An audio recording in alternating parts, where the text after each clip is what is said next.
to Arkansas.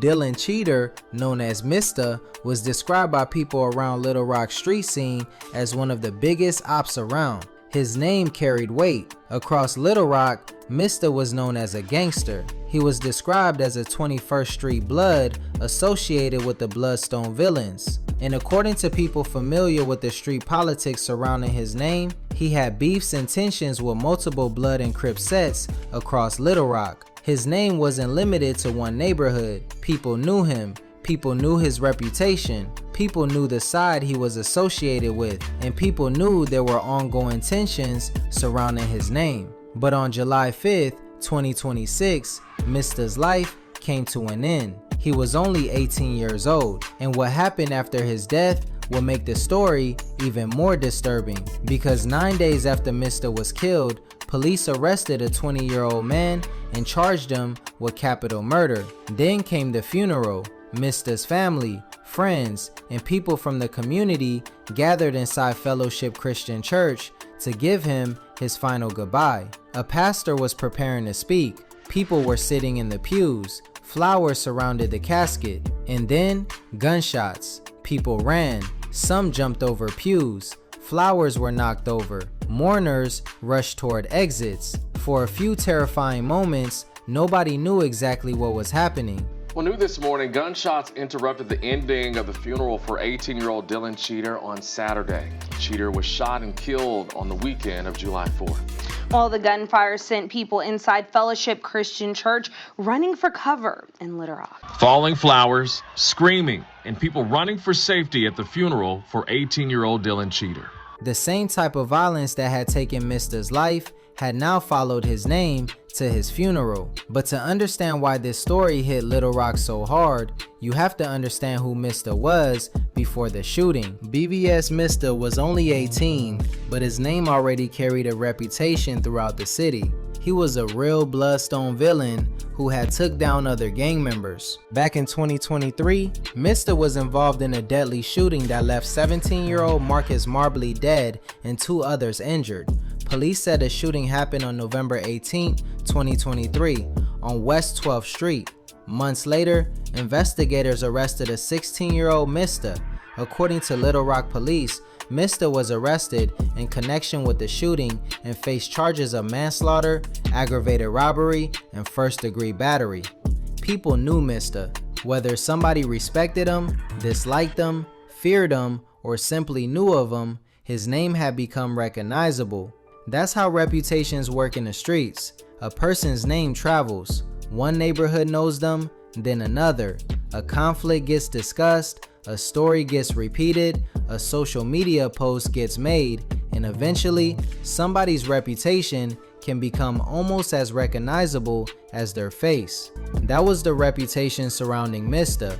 But there was another side of him that could easily get lost once his death became a street story. To his family, he wasn't simply a street nigga. He was a son, a brother, and according to his family, he was also a father.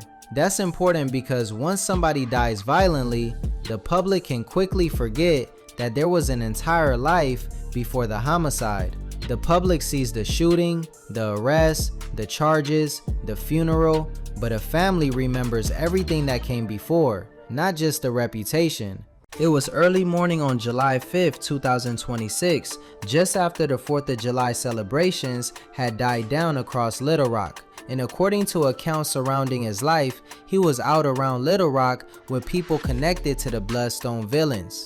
It was approximately 2:04 in the morning when the situation turned deadly. Little Rock police officers with the Southwest Division were dispatched to 5103 Asher Avenue, a gas station parking lot on the city's southwest side. Whatever had been happening before the shooting, it ended with gunfire.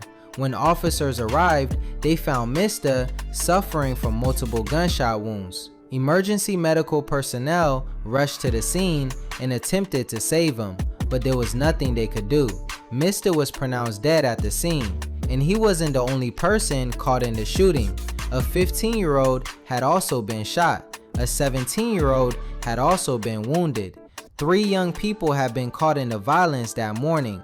but only 2 would survive. As officers began securing the scene, the reality of what had happened started spreading across Little Rock. Mista was dead. At first, some people didn't believe it. His name was already well known within the city street scene, and because social media activity was still appearing around the same time, some people assumed the reports were fake.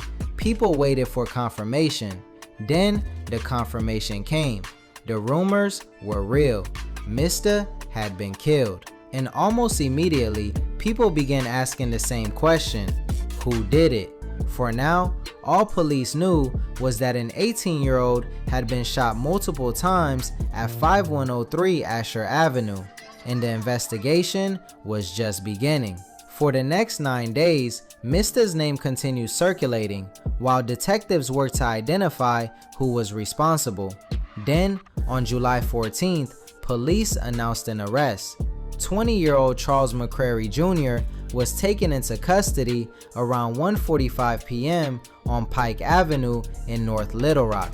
He was charged with capital murder in connection with Mista's death. Police also identified McCrary as a suspect in the 2024 killing of 44-year-old Shun Piggy, but an arrest is not a conviction. The allegations against McCrary would still have to be handled through the court system. While the case moved forward, Mista's name was spreading even more online. Photos of him were being posted, people were sharing memories, and according to social media posts surrounding his death, people connected to the Bloodstone villains publicly showed love for him. Some held up photographs of Mista.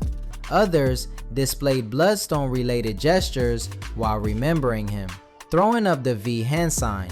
His death had turned him from a name people knew around Little Rock into someone whose photograph was now being passed around everywhere. Then came the funeral. People gathered inside to say goodbye. The service was underway. Then at around 2:10 that afternoon, gunfire erupted outside. The reaction was immediate. People ducked, people ran. Some climbed over pews trying to get away.